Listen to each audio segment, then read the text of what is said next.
ಕಾರ್ಯಕ್ರಮವನ್ನು ಮಾಡ್ತಾ ಇದ್ದೇವೆ. ನಮ್ಮ ಬಜೆಟ್ಟು ಮುಖ್ಯಮಂತ್ರಿಗಳು ಕೊಟ್ಟಿದ್ದಾರೆ. ಬಹುಶಃ ಇದೊಂದು ಐತಿಹಾಸಿಕವಾದಂಥ ಬಜೆಟ್ಟು.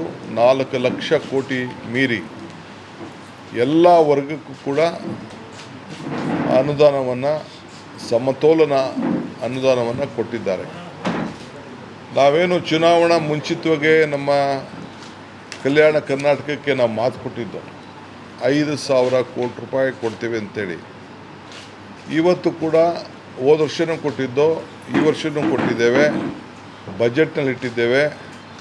ಅದರ ಅನುಗುಣವಾಗಿ ಈಗ ನಾವು ಹೋಗಿ ಸುಮಾರು 1,000ಕ್ಕೂ ಹೆಚ್ಚು ಕೋಟಿ ರೂಪಾಯಿ ರಸ್ತೆಯನ್ನು ಈಗ ಪ್ರಾರಂಭ ಮಾಡಲಿಕ್ಕೆ, ನಾವು ಶಂಕುಸ್ಥಾಪನೆ ಮಾಡಲಿಕ್ಕೆ ಈ ಗ್ರಾಮೀಣ ಪ್ರದೇಶದಲ್ಲಿ ಗುಲ್ಬರ್ಗಾದಲ್ಲಿ ಕಾರ್ಯಕ್ರಮ ಇಡೋದು ಬೇಡ ಅಂಥೇಳಿ ಈಗ ಜೇವರ್ಗಿಲಿ ಕಾರ್ಯಕ್ರಮವನ್ನು ಇಟ್ಟಿದ್ದೇವೆ.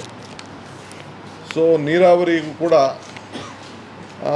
ಸುಮಾರು 22,000 ಕೋಟಿ ರೂಪಾಯಿ ರೈತರ ಬದುಕಿಗೆ ಇನ್ನು ಹೆಚ್ಚಿಗೆ ಶಕ್ತಿ ತುಂಬಬೇಕು ಅಂಥೇಳಿ ಅದು ಮಾಡಿದ್ದೇವೆ. ಈ ಮಧ್ಯದಲ್ಲಿ ನಾನು ನಿಮ್ಮ ಕಲ್ಯಾಣ ಕರ್ನಾಟಕಕ್ಕೆ ಸಂಬಂಧಪಟ್ಟಂತೆ ಏನು ನಮ್ಮ ತುಂಗಭದ್ರಾ ಇದೆ, ಸುಮಾರು 25ರಿಂದ 30 TMC ನೀರು ಲ್ಯಾಪ್ಸ್ ಆಗ್ತಾ ಇದೆ. ಅದಕ್ಕೆ ನಾನು ಈಗಾಗಲೇ ಚಂದ್ರಬಾಬು ನಾಯ್ಡು ಅವ್ರನ್ನ ಟೈಮ್ ಕೇಳಿದ್ದೇನೆ. ಒಂದು ಆಲ್ಟರ್ನೇಟಿವ್ ಪ್ರಪೋಸಲ್ ಕೂಡ ನವಿಲೆ ಏನು ಅಣೆಕಟ್ಟದ ಬದಲಾಗಿ ಇನ್ನೊಂದು ಮಾಡ್ಬೋದು ಅನ್ನೋದು ಒಂದು ಟೆಕ್ನಿಕಲ್ ರಿಪೋರ್ಟ್ ಬಂದಿದೆ. ಅದಕ್ಕೆ ಈಗಾಗಲೇ ನಾನು ಚಂದ್ರಬಾಬು ನಾಯ್ಡು ಅವ್ರಿಗೆ ಮತ್ತು ನಮ್ಮ ರೇವಂತ್ ರೆಡ್ಡಿ ಅವ್ರಿಗೆ ಇಬ್ಬರಿಗೂ ಕೂಡ ತಿಳಿಸಿದ್ದೇನೆ.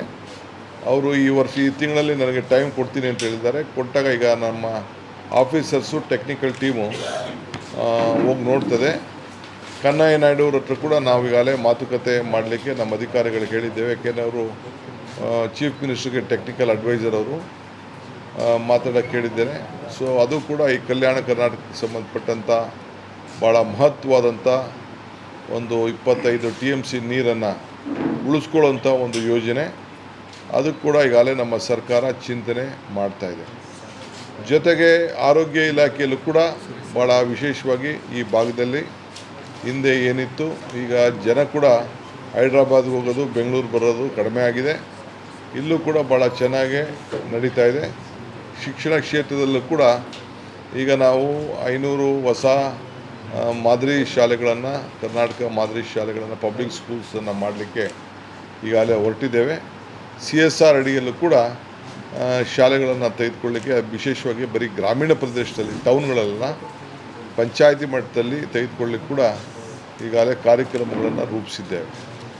ಸೊ ಬಜೆಟ್ದು ವಿಶೇಷ ಬೇಕು ಅಂದರೆ ನಾನು ಸಂಪೂರ್ಣವಾಗಿ, ನೀವು ಬರೆದಿದ್ದೀರಿ, ನಿಮಗೆ ತಿಳಿಸು ಅಂದರೆ ಬೇಕಾದ್ರೆ ನಾನು ಮತ್ತೆ ಏನಾದರೂ ಬಜೆಟ್ ಬಗ್ಗೆ ನಾನು ನಿಮ್ಮೆಲ್ಲರೂ ಕೂಡ ತಿಳಿಸ್ಲಿಕ್ಕೆ ನಾನು ಸಿದ್ಧರಿದ್ದೇನೆ.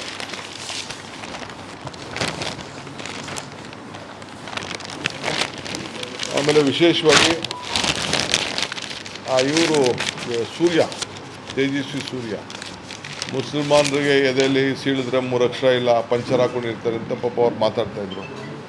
ಅದಕ್ಕೆ ಅವ್ರಿಗೂ ಅರ್ಥ ಆಗಬೇಕಲ್ಲ, ಅಲ್ಲೂ ಭಾಳ ವಿದ್ಯಾವಂತರಿದ್ದಾರೆ, ಬುದ್ಧಿವಂತಿದ್ದಾರೆ, ಪ್ರಜ್ಞಾವಂತಿದ್ದಾರೆ ಅಂಥೇಳಿ ಅಲ್ಲೂ ಕೂಡ ನಾವು ಕಾಂಟ್ರಾಕ್ಟಲ್ಲೂ ಕೂಡ ಪರಿಶಿಷ್ಟ ಜಾತಿ ಪರಿಶಿಷ್ಟ ಪಂಗಡದವ್ರಿಗೆ ಏನು ಮೀಸಲಾತಿ ಇಟ್ಟಿದ್ದೇವೆ, ಹಂಗೆ ಅವರು ಕೂಡ ಒಂದು 4% ಮೀಸಲು ಇಟ್ಟು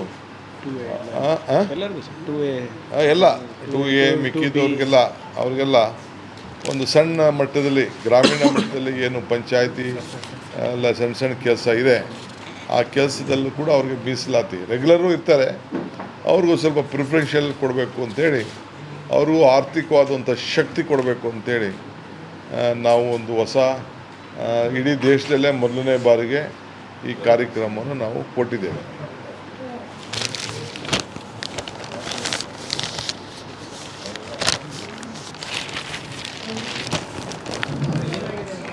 ಹೇಳಿ.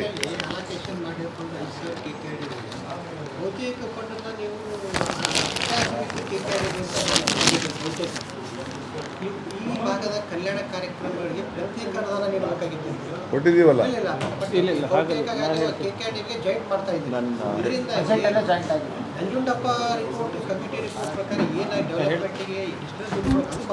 ಈಗ ಕಲ್ಯಾಣ ಕರ್ನಾಟಕ ಭಾಗಕ್ಕೆ ಕೊಟ್ಟಿರುವಂಥ ಒಂದು ಅನುದಾನ 5,000 ಏನಿದೆ, 21 ತಿಂಗಳಲ್ಲಿ ಸುಮಾರು 13,000. ಈಗ 5,000 ಕೋಟಿ that is A special grant, additional ಹಾಗೆ ಕೊಡ್ತಾ ಇರೋದು. ನಾವು ಕಲ್ಯಾಣ ಕರ್ನಾಟಕ ಸ್ಥಾಪನೆ ಮಾಡಿದ್ದೀವಿ ಅಂತೇಳಿ ಕೊಟ್ಟಿರುವಂಥದ್ದು. ಬಟ್ ರೆಗ್ಯುಲರಾಗಿ ಏನು ಬರಬೇಕು ಅದು ಬರ್ತಾ ಇದೆ. ಅದಕ್ಕೆ ಯಾರೂ ಅದನ್ನು ನಿಮಗೆ ನಿಲ್ಲಿಸ್ತಾರ.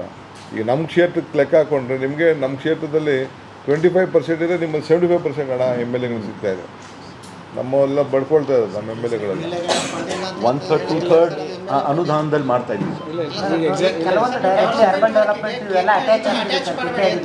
ಈಗ ಎಕ್ಸಾಂಪಲ್ ಈ ಪಶುಸಂಗೋಪನೆ ಒಂದು ನಿಮಿಷ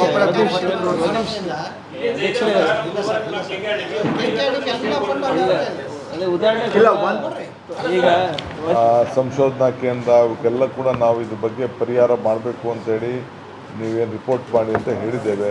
ಇದ್ರ ಬಗ್ಗೆ ಆಲೇ ನಿಮ್ಮ ಡಿಸ್ಟ್ರಿಕ್ಟ್ ಮಿನಿಸ್ಟ್ರು ಭಾಳ ಜಾಗೃತರಾಗಿ ನಿಮ್ಗಿನ್ನ ಜಾಗೃತರಾಗಿದ್ದಾರೆ. ಅದನ್ನು ವ್ಯವಸ್ಥೆ ಮಾಡ್ತೀವಿ ಬಿಡಿ. ನಂಬರ್ 1. ಎರಡನೇದು ಇನ್ನೊಂದು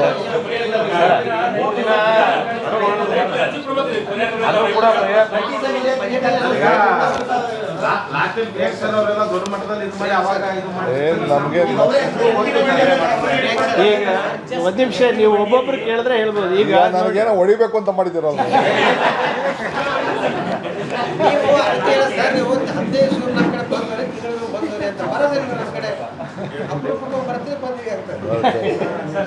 ಬಂದಾಗೆಲ್ಲ ನೀವು ಭೇಟಿ ಮಾಡಿದೆ. ಆಮೇಲೆ ನೋಡಿ, ದೇವಸ್ಥಾನ ಖರ್ಚಿಕರಿದ್ದಾರಲ್ಲ 12,000 ರೂಪಾಯಿ ಜಾಸ್ತಿ ಮಾಡಿದ್ದೀವಿ. BJP ಅವ್ರು ಹೇಳ್ತಾರೆ ಎಲ್ಲ ದೇವರಿಗೆ ಎಲ್ಲರೂ ಕೂಡ ಅರ್ಚಕರಿಗೆಲ್ಲ ಕೂಡ ನಾವು ಮಾಡಿದ್ದೀವಿ. 60,000 ಇತ್ತು, 72,000 ಮಾಡಿದ್ದೀವಿ ವರ್ಷಕ್ಕೆ. ಎಲ್ಲರನ್ನೂ ಗಮನದಲ್ಲಿ ಇಟ್ಕೊಂಡಿದ್ದೀವಿ ಈ ಬಜೆಟಲ್ಲಿ. ಬೆಂಗಳೂರಿಗೆ ಗಮನದಲ್ಲಿ ಇಟ್ಕೊಂಡಿದ್ದೀವಿ. ಬೇರೆ ಎಲ್ಲ ಇಲಾಖೆಗೂ ಸ್ವಲ್ಪ ಹಾಸ್ಪಿಟ್ಲ್ಗಳಿಗೆ ಹೆಚ್ಚಿಗೆ ಅವಕಾಶ, ಹೊಸ ಹಾಸ್ಪಿಟ್ಲ್ಗಳಿಗೆ, ಗ್ರಾಮೀಣ ಪ್ರದೇಶದ ಹಾಸ್ಪಿಟ್ಲ್ಗಳಿಗೆ ಮಾಡ್ತಾಯಿದ್ದೀವಿ.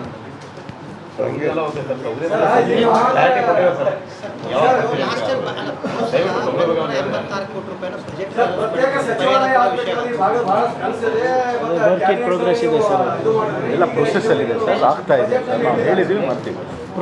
ಇದು ಕ್ಯಾಬಿನೆಟ್ ನಿರ್ಣಯ ಆಗಿದೆ ಆಗಲೇ, ಮತ್ತೆ ಅದು ಬಜೆಟಲ್ಲಿ ತರೋದೇನು ಅವಶ್ಯಕತೆ ಇದೆ? ಪರಿಹಾರ ಬೆಲೆ ಕುಸಿತಕ್ಕೊಳಗಾಗಿರೋದು 12,000 ಇತ್ತು, ಈಗ 6,500-7,000 ಬಂದು ನಿಂತಿದೆ. ರೈತರಿಗೆ ತೊಗರಿ ಕೈಗೆ ಬಂದಾಗ ರೇಟ್ ಇಲ್ಲ.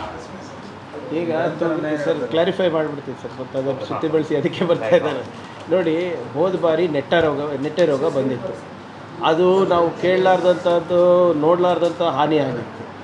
ಅದಕ್ಕೆ ನಾವೆಲ್ಲರೂ ಕೂಡ ಒಗ್ಗಟ್ಟಾಗೆ ಸೇರಿ, ರೈತ ಸಂಘಟನೆಗಳಿರ್ಬೋದು, ನಾವಿರ್ಬೋದು, irrespective of party, irrespective of everything, ನಾವು ಪರಿಹಾರ ಕೊಡಿಸಿದ್ರೆ ಯಶಸ್ವಿ ಆಗೋದು.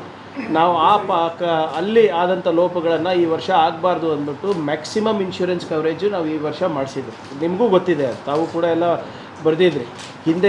ನೀವು ಹಿಂದಿನ ಸರ್ಕಾರದಲ್ಲಿ ಮತ್ತು ಈ ಸರ್ಕಾರದಲ್ಲಿ ನೀವು ಇನ್ಶೂರೆನ್ಸ್ ಪಡೆಯೋದಾದರೆ ನಮ್ಮದ್ರಲ್ಲಿ ಹೈಯೆಸ್ಟ್ ಪರಿಹಾರನೂ ಸಿಕ್ಕಿದೆ, ಹೈಯೆಸ್ಟ್ ಇನ್ಶೂರೆನ್ಸು ನಾವು ಕೊಡಿಸಿದ್ವಿ.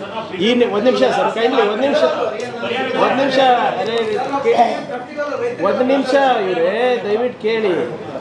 ಅದಾದಮೇಲೆ ಎಲ್ಲ ಇನ್ಶೂರೆನ್ಸ್ ನೀವು ಹೇಳ್ತಾ ಇದ್ರಲ್ಲ, ಅಲ್ಲಿ ಕಟ್ಟಿಸ್ತೀವಿ ಇಲ್ಲಿ ಕಟ್ತೀವಿ ಏನು ದೊಡ್ಡ ನಮ್ಮ ಮೇಲೆ SR ಮಾಡ್ತಾ ಇಲ್ಲ ಅಂತ.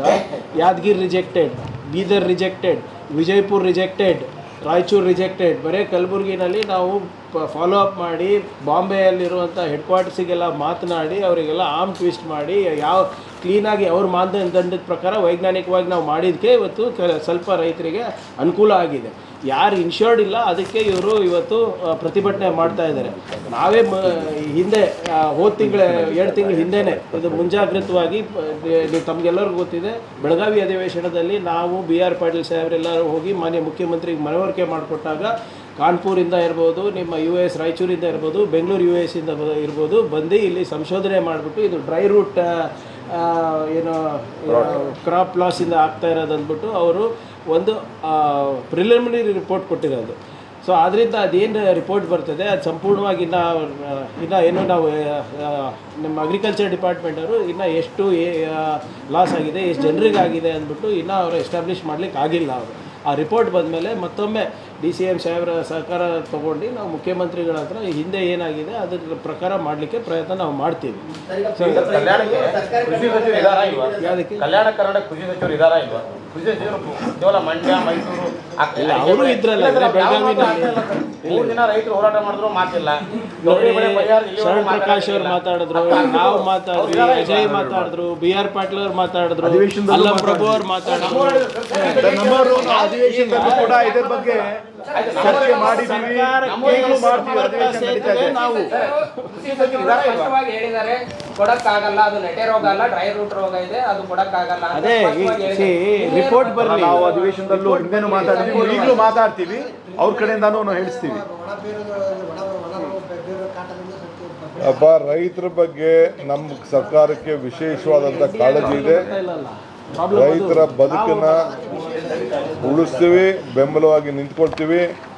ಅದೆಲ್ಲ ನಾವು ಈಗಾಗಲೇ ಒಂದು ತನಿಖೆನೇ ನಡೀತಾ ಇದೆ, ಸಂಶೋಧನೆ ನಡೀತಾ ಇದೆ. We are it. Okay, thank you.